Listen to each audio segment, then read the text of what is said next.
अथ कोन नवति तमो अध्याय। भृगु जी के द्वारा त्रिदेवों की परीक्षा तथा भगवान का मरे हुए ब्राह्मण बालकों को वापस लाना। श्री शुक उवाच।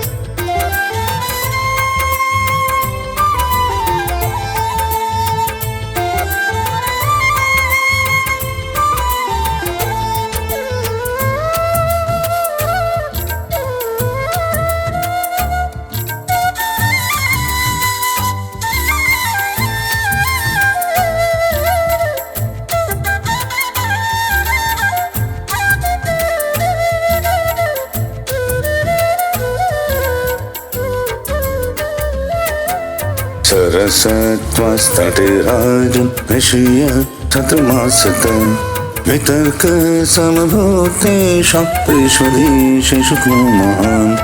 श्री सुखदेव जी कहते हैं, परीक्षित, एक बार सरस्वती नदी के पावन तट पर यज्ञ प्रारंभ करने के लिए बड़े बड़े ऋषि मुनि एकत्र होकर बैठे। उन लोगों में इस विषय पर वाद विवाद चला कि ब्रह्मा, शिव और विष्णु में सबसे बड़ा कौन है। तस्य जिज्ञासया देव भृगुं ब्रह्मसुतं नृपम् तद्ज्ञप्ते प्रेषयामासु सोऽभ्यगात्तं सभाम्। परीक्षित, उन लोगों ने यह बात जानने के लिए ब्रह्मा, विष्णु और शिव की परीक्षा लेने के उद्देश्य से ब्रह्मा के पुत्र भृगु जी को उनके पास भेजा। महर्षि भृगु सबसे पहले ब्रह्मा जी की सभा में गए। न तस्मै प्रमाणं स्तोत्रं चक्रे सत्त्वपरीक्षया तस्मै च क्रोध भगवान् प्रज्वलन् स्वेन तेजसा। उन्होंने ब्रह्मा जी के धैर्य आदि की परीक्षा करने के लिए न उन्हें नमस्कार किया और न तो उनकी स्तुति ही की। इस पर ऐसा मालूम हुआ कि ब्रह्मा जी अपने तेज से दहक रहे हैं। उन्हें क्रोध आ गया। स आत्मन्युत्थितम् अन्यमात्मजायात्मनः प्रभु अशीषमत्यथावान् त्वयुन्यावनिनात्मभू। परंतु जब समर्थ ब्रह्मा जी ने देखा यह तो मेरा पुत्र ही है, तब अपने मन में उठे हुए क्रोध को भीतर ही भीतर विवेक बुद्धि से दबा लिया। ठीक वैसे ही जैसे कोई अग्नि मंथन से उत्पन्न अग्नि को जल से बुझा दे। ततः कैलासमुगं सतं देवो महेश्वरः परिरब्धं समारेभ्य उत्थाय भ्रातरं मुदा। वहाँ से महर्षि भृगु कैलाश में गए। देवाधिदेव भगवान शंकर ने जब देखा कि मेरे भाई भृगु जी आए हैं, तब उन्होंने बड़े आनंद से खड़े होकर उनका आलिंगन करने के लिए भुजाएं फैला दी। नक्षत्रमास्योत्पातग इति देवशोकोपः शूलमुद्यम्य तं हन्तु वरभेतिग्लोचनः। परंतु महर्षि भृगु ने उनसे आलिंगन करना स्वीकार न किया और कहा, तुम लोग और वेद की मर्यादा का उल्लंघन करते हो, इसीलिए मैं तुमसे नहीं मिलता। भृगु जी की यह बात सुनकर भगवान शंकर क्रोध के मारे तिलमिला उठे। उनकी आंखें चढ़ गईं। उन्होंने त्रिशूल उठाकर महर्षि भृगु को मारना चाहा। पतित्वा पदयोर्देवी सान्त्वयामास तं गिरा अथो जगाम वैकुण्ठं यत्र देवो जनार्दनः। परंतु उसी समय भगवती सती ने उनके चरणों पर गिरकर बहुत अनुनय विनय की और किसी प्रकार उनका क्रोध शांत किया। अब महर्षि भृगु जी भगवान विष्णु के निवास स्थान वैकुंठ में गए। शयनं श्रिय उत्सन्नि पदवक्षस्य ताडयत् तत उत्थाय भगवान् तः लक्ष्म्य सतां गतिः स्वतल्पादवरोह्याथ ननाम शीर्षामुनिम् आहते स्वगतं ब्रह्म निषिदतसनेक्षणम् अजनतामागतान् वः हन्तुमर्हथ न प्रभु।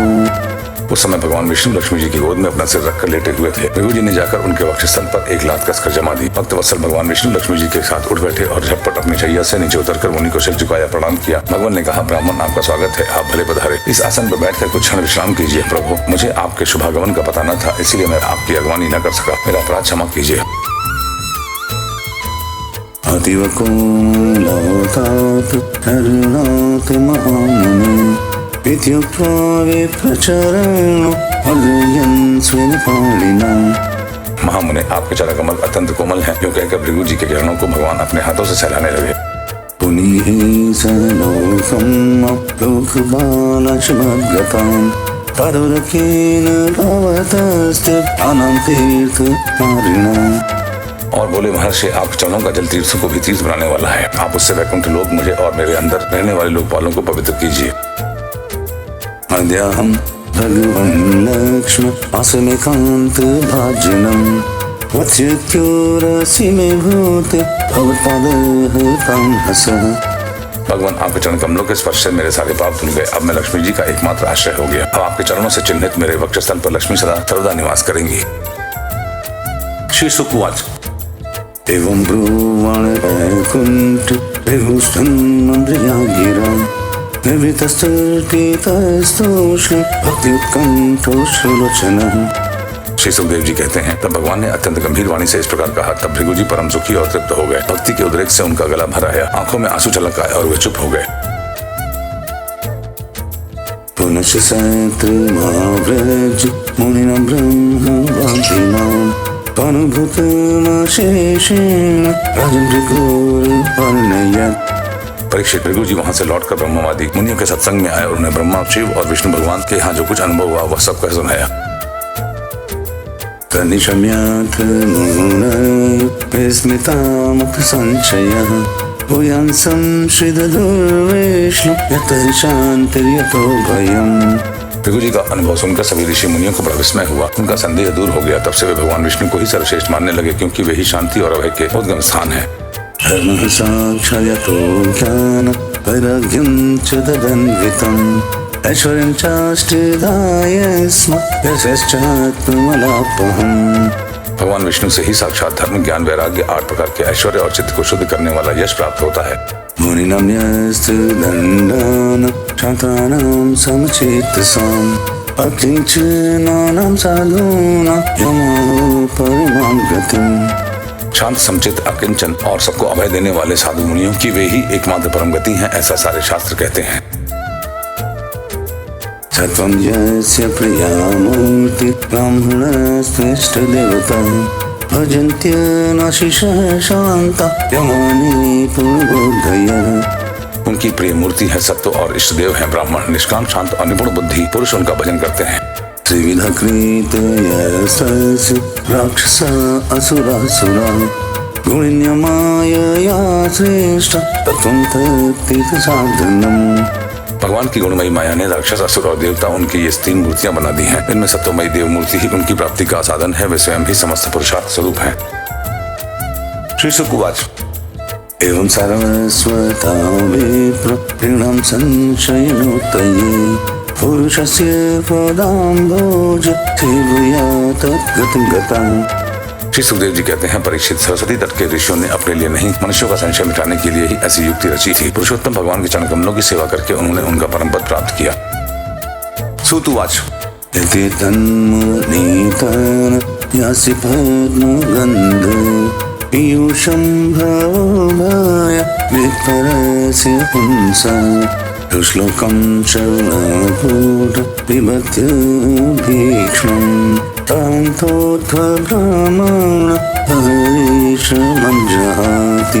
सूत जी कहते हैं, शौनकादि ऋषियों, भगवान पुरुषोत्तम की यह कमनीय कीर्ति कथा जन्म मृत्यु रूप संसार के भय को मिटाने वाली है। यह व्यास नंदन भगवान श्री सुखदेव जी के मुखारविंद से निकली हुई सुरभिमयी मधुमयी शुद्ध धारा है। इस संसार के लंबे पथ का जो बटोही अपने कानों के दोनों से इनका निरंतर पान करता रहता है, उसकी सारी थकावट जो जगत में इधर उधर भटकने से होती है, दूर हो जाती है। श्री शुक उवाच। एकदा द्वारवत्यां तु विप्रपत्या कुमारकः जातुमात्रो भुवं श्रेष्ठ ममरकील भारत। श्री सुखदेव जी कहते हैं, परीक्षित, एक दिन की बात है। द्वारकापुरी में किसी ब्राह्मणी के गर्भ से एक पुत्र पैदा हुआ, परंतु वह उसी समय पृथ्वी का स्पर्श होते ही मर गया। विप्रगृहीत्वा वेतकं राजद्वार्युपधाय सः इदं प्रवाच विलम्पन् नातुरो निर्मानसः। ब्राह्मण अपने बालक का मृत शरीर लेकर राजमहल के द्वार पर गया और वहां उसे रखकर अत्यंत आतुरता और दुखी मन से विलाप करता हुआ यह कहने लगा। ब्रह्मादिशठदीय प्रबुद्धस्य विषयात्मनः भद्रबन्धुः कर्म दोष पंचत्वं निगतोर्भकः। इसमें संदेह नहीं कि ब्राह्मण द्रोही, धूर्त, कपट और विषयी राजा के कर्मदोष से ही मेरे बालक की मृत्यु हुई है। हिंसा विहारं नृपतिं कुशीलमर्जितनिलं प्रजा भजन्त्यसीदन्ति दरिद्रानिति दुःखिताः। जो राजा हिंसा परायण, दुशील और अजितेंद्रिय होता है, उसे राजा मानकर सेवा करने वाली प्रजा दरिद्र होकर दुख पर दुख भोगती रहती है और उसके सामने संकट पर संकट आते रहते हैं। एवं द्वितीयं विप्रश तृतीयं त्वमेव च विसृज्य सदृपद्वारि कांगाथं समगायत।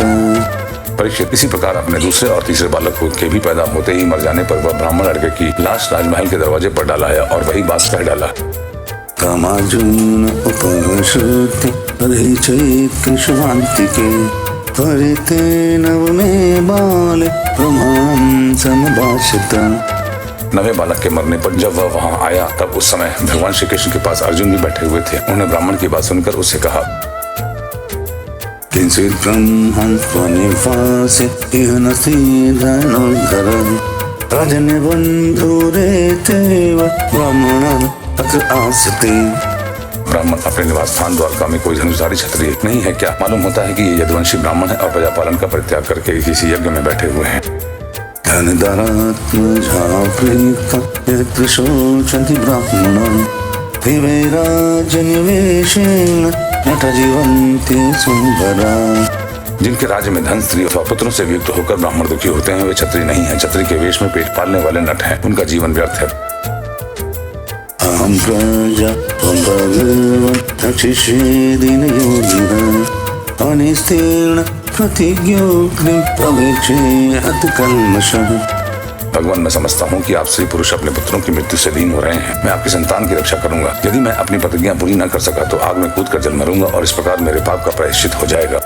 ब्राह्मण उवाच, संकर्षणो वासुदेव प्रद्युम्नो धन्विनाम्बरः अनिरुद्धो प्रतिरतो न त्रतुं शक्नुवन्ति यत् तत्कथं नु भवन्तः दुष्करं जगदीश्वरः श्रीकृष्णसि त्वबालेष्य तन्न शक्नुमहे वयम्।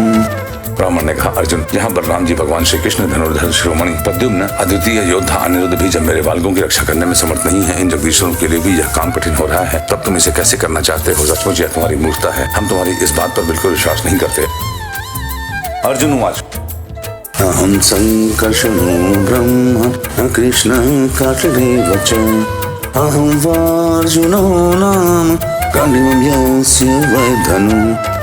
अर्जुन ने कहा, ब्राह्मण, मैं बलराम श्री कृष्ण अथवा प्रद्युम्न नहीं हूँ। मैं हूँ अर्जुन, जिसका गांडीव नामक धनुष विश्वविख्यात है। मावमंसा ब्रह्म प्रियं त्र्यम्बकतोषणं मृत्युं विजित्य प्रधान अनिशिते प्रजां प्रभु।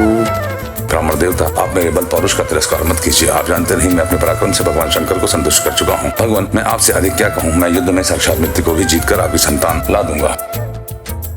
एवं वेशन्तो विप्र फाल्गुनेन परन्तप जगम स्वगृहं प्रीत पार्थवीर्यनिशामयन्। परीक्षित, जब अर्जुन ने उस ब्राह्मण को इस प्रकार विश्वास दिलाया तब वह लोगों से उनके बल पौरुष का बखान करता हुआ बड़ी प्रसन्नता से अपने घर लौट गया। प्रसूति काल आसन्न भार्यया विजिसत्तमः पाहि पाहि प्रजामृत वृत्रहर्जुन मातुरः। प्रसव का समय निकट आने पर ब्राह्मण आतुर होकर अर्जुन के पास आया और कहने लगा, इस बार तो मेरे बच्चे को मृत्यु से बचा लो। स उपस्पृश्य शुचं नमस्कृत्य महेश्वरं दिव्यान्यस्त्राणि संस्मृत्य सज्जं गाण्डीवमाददे। यह सुनकर अर्जुन ने शुद्ध जल से आचमन किया तथा भगवान शंकर को नमस्कार किया। फिर दिव्य अस्त्रों से स्मरण किया और गांडीव धनुष पर रोड़ी चढ़ाकर उसे हाथ में ले लिया। नरुणस्तुतिकागारं शरणान्यस्त्रयोज्जितः तिर्गोध्वमदपार्थश्चकर्षरपञ्जरम्। अर्जुन ने बाणों को अनेक प्रकार के अस्त्र मंत्रों से अभिमंत्रित करके वसुगृह को चारों ओर से घेर दिया। इस प्रकार उन्होंने सूतिया ग्रह के ऊपर नीचे अगल बगल बाणों का एक पिंजरा सा बना दिया। ततः कुमार संजातो विप्रपत्न्यरुदन्नुः सद्यो दर्शनमापेद शरीरो विहाय सा। इसके बाद ब्राह्मणी के गर्भ से एक शिशु पैदा हुआ जो बार बार रो रहा था, परंतु देखते ही देखते वह शरीर आकाश में अंतर्धान हो गया। तदा विप्रो विजयं विनिन्दन् कृष्णसन्निधौ मौढ्यं पश्यति मे योऽहं विदधे क्लीबकथनम्। अब वह ब्राह्मण भगवान श्री कृष्ण के सामने ही अर्जुन की निंदा करने लगा। वह बोला, मेरी मूर्खता तो देखो, मैंने इस सपुंसक की डींग भरी बातों पर विश्वास कर लिया। न प्रद्युम्नो नानिरुद्धो न रामो न च केशवः यस्य शिकुपरे त्रातुं पुण्यस्तद्विदेश्वरः। भला जिसे प्रद्युम्न अनिरुद्ध यहाँ तक कि बलराम और भगवान श्री कृष्ण भी न बचा सके, उसकी रक्षा करने में कौन समर्थ है? दिग्गर्जुनं वैशावादं दिगात्मश्लाघिनधनुं देवोपश्रेष्ठं यो मूढ तानिनीशति दुर्मतिः। मिथ्यावादी अर्जुन को धिक्कार है। अपने मुंह अपनी बड़ाई करने वाले अर्जुन के धनुष को धिक्कार है। इसकी दुर्बुद्धि तो देखो। यह मूर्ता बस उस बालक को लौटा लाना चाहता है जिसे प्रारब्ध से हमने अलग कर दिया है। एवं शपति विप्रशु विद्यमसाय फाल्गुनः ययो संयमनिमाशु यथास्ते भगवान यमः। जब वह ब्राह्मण इस प्रकार उन्हें भला बुरा कहने लगे, तब अर्जुन योग बल से तत्काल संयमनीपुरी में गए, जहाँ भगवान यमराज निवास करते हैं। विप्राप्त्यमचक्षाण हत इन्द्रमुगात्पुरीम् आग्नेयेन ऋतिं सौम्य वायव्याम् अरुणिमथ रसतलं नखपृष्ठं धृष्ण्यन्योदायुधा। वहाँ उन्हें ब्राह्मण का बालक नहीं मिला। फिर वे शस्त्र लेकर क्रमशः इंद्र, अग्नि, निऋत्री, सो, वायु और वरुण आदि पुरियों में, अतल आदि नीचे के लोकों में, स्वर्ग से ऊपर के महरलोक आदि में एवं अन्य स्थानों में गए। ततो लब्ध विजयसौतो यनिस्त्रेण प्रतिश्रुतः अग्निं विवेक्षु कृष्णं प्रत्युत्तर प्रतिशीघ्रता। परंतु कहीं भी उन्हें ब्राह्मण का बालक न मिला। उनकी प्रतिज्ञा पूरी न हो सकी। अब उन्होंने अग्नि में प्रवेश करने का विचार किया, परंतु भगवान श्री कृष्ण ने उन्हें ऐसा करने से रोकते हुए कहा, दर्शये द्विजगुंस्तेमात्मनं जितेन कीर्तिमान मनुष्य स्थापयिष्यति। भाई अर्जुन, तुम अपने आप अपना तिरस्कार मत करो। मैं तुम्हें ब्राह्मणों के सब बालक अभी दिखाई देता हूँ। आज जो लोग तुम्हें निंदा कर रहे हैं, वे ही फिर हम लोगों की निर्मल कीर्ति की स्थापना करेंगे। इति सम्भाष्य भगवान् अर्जुनेन सहेश्वरः दिव्यं स्वरथमास्थाय प्रतीचिन्दिशमाविशत्। सर्वशक्तिमान भगवान श्री कृष्ण इस प्रकार समझा बुझाकर अर्जुन के साथ अपने दिव्य रथ पर सवार हुए और पश्चिम दिशा को प्रस्थान किया। सप्तद्वीपान् सप्तसिन्धु सप्तसप्तगिरिनथ लोकालोकं तथातीत्य विविशसु महात्मा। उन्होंने 7 पर्वतों वाले 7 द्वीप, 7 समुद्र और लोकालोक पर्वत को लांघकर घोर अंधकार में प्रवेश किया। तत्र श्वासव्यग्रीव मेघपुष्पबलाहकः तमसि भ्रष्टगतय भरतर्षभः। परीक्षित, वह अंधकार इतना घोर था कि उसमें शैव, सुग्रीव, मेघ पुष्प और बलाहर नाम के चारों घोड़े अपना मार्ग भूलकर इधर उधर भटकने लगे। उन्हें कुछ सूझता ही न था।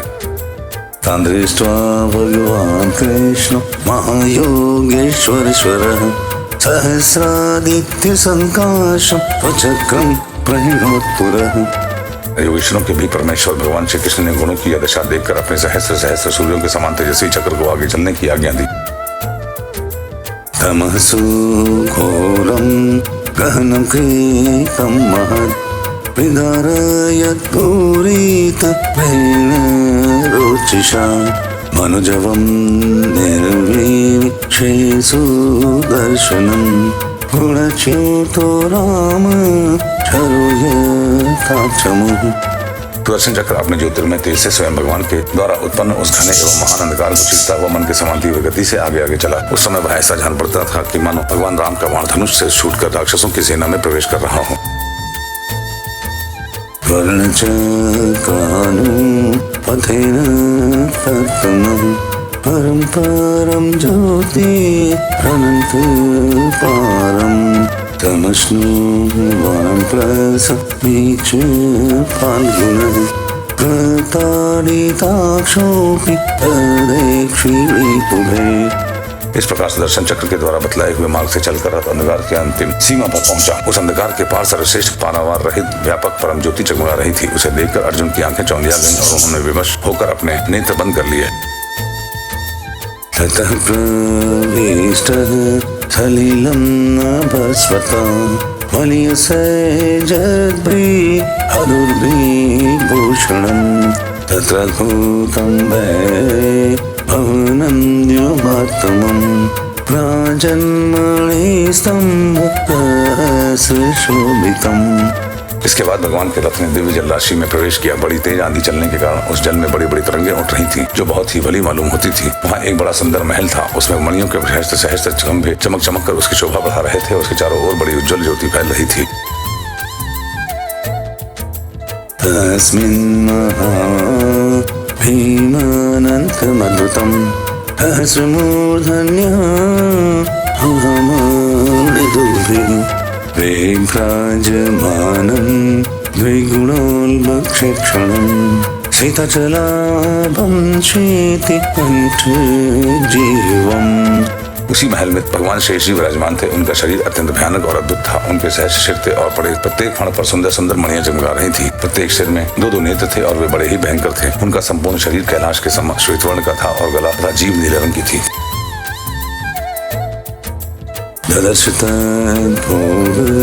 सुखासनं विभुं महानुभावं पुरुषोत्तमोत्तमम् सान्द्राम्बुधामं सुभिषङ्गवाससं प्रसन्नवक्त्रं रुचिराय तीक्ष्णम्।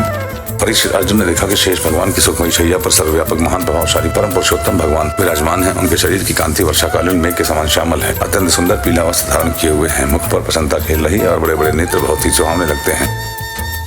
महामणि व्रात किरीट कुंडल प्रभा परीक्षित सहस्र कुंडलम् प्रलंब चार्वष्ट भुजं कौस्तुभं श्रीवत्सलक्ष्मं वनमालयावृतम्।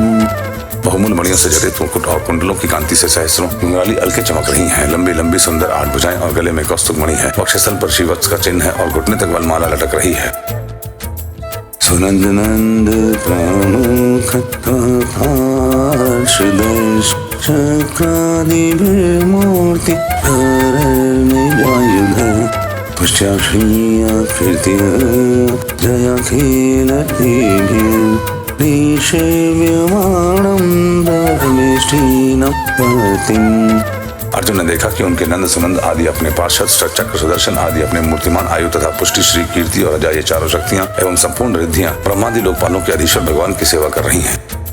वंद आत्मान अनंत माक्षितो देशोश्च तदर्शन जात साध्वसा तावह भूमापर मेष्टिनां प्रभो पदांजलि सस्मितमुजयागिरा।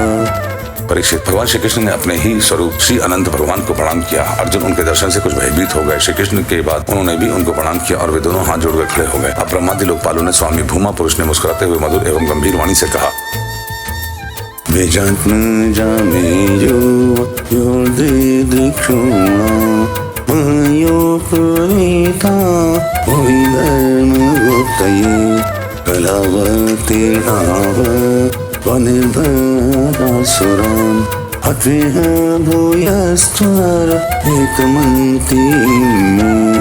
श्री कृष्ण और अर्जुन, मैंने तुम दोनों को देखने के लिए ही ब्राह्मण के बालक को अपने पास मंगा लिए थे। तुम दोनों ने धर्म की रक्षा के लिए मेरी कलाओं के साथ पृथ्वी पर अवतार ग्रहण किया है। पृथ्वी के भार रूप दैत्यों का संहार करके शीघ्र से शीघ्र तुम लोग फिर मेरे पास लौट आओ।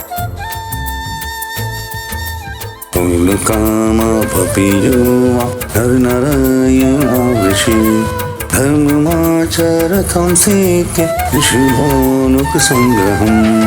तुम दोनों ऋषि वंदन और नारायण हो। यद्यपि तुम पूर्ण काम और सर्वश्रेष्ठ हो, फिर भी जगत की स्थिति और लोक संग्रह के लिए धर्म का आचरण करो।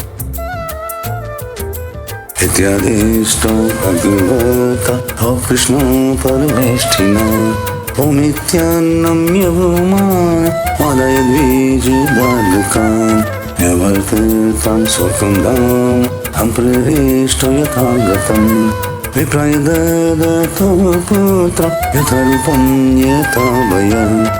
जब भगवान भूमा पुरुष ने श्री कृष्ण और अर्जुन को इस प्रकार आदेश दिया, तब उन लोगों ने उसे स्वीकार करके उन्हें नमस्कार किया और बड़े आनंद के साथ ब्राह्मण बालकों को लेकर जिस रास्ते से जिस प्रकार आए थे उसी से वैसे ही द्वारका में लौट आए। ब्राह्मण के बालक अपनी आयु के अनुसार बड़े बड़े हो गए थे। उनका रूप और आकृति वैसी ही थी जैसी उनके जन्म के समय थी। उन्हें भगवान श्री कृष्ण और अर्जुन ने उनके पिता को सौंप दिया।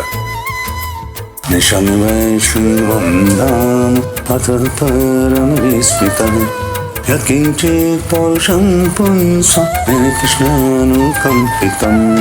भगवान विष्णु के उस परम धाम को देखकर अर्जुन के आश्चर्य की सीमा न रही। उन्होंने ऐसा अनुभव किया कि जीवों में जो कुछ बल पौरुष है वह सब भगवान श्री कृष्ण की ही कृपा का फल है। इति दिशान्यनेकानि वीर्याणि प्रदर्शयन् बुभुजे विषयान् ग्राम्य निजचातिर्जितर्मखः। परीक्षित, भगवान ने और भी अनेकों लीलाएं, ऐश्वर्य और वीरता की परिपूर्ण लीलाएं की। लोक दृष्टि में साधारण लोगों के समान संसारिक विषयों का भोग किया और बड़े बड़े महाराजाओं के समान श्रेष्ठ श्रेष्ठ यज्ञ किए। प्रवर्षकिलान् कामं प्रजसु ब्राह्मणादिषु यथा कालं यथैवेन्द्र भगवान् श्रेष्ठमास्थितः। भगवान श्री कृष्ण ने आदर्श महापुरुषों का सा आचरण करते हुए ब्राह्मण आदि समस्त प्रजा वर्गों के सारे मंगल पूर्ण किए, ठीक वैसे ही जैसे इंद्र प्रजा के लिए समय अनुसार वर्षा करते हैं। हत्वनिपान धर्मेष्ठा घातयेत्वर्जुनादिभिः अंजसावर्तयामासु धर्मं धर्मसुतादिभिः। उन्होंने बहुत से अधर्मी राजाओं को स्वयं मार डाला और बहुतों को अर्जुन आदि के द्वारा मरवा डाला। इस प्रकार धर्मराज युधिष्ठिर आदि धार्मिक राजाओं ने उनसे अनायासी सारी पृथ्वी में धर्म मर्यादा की स्थापना करा दी।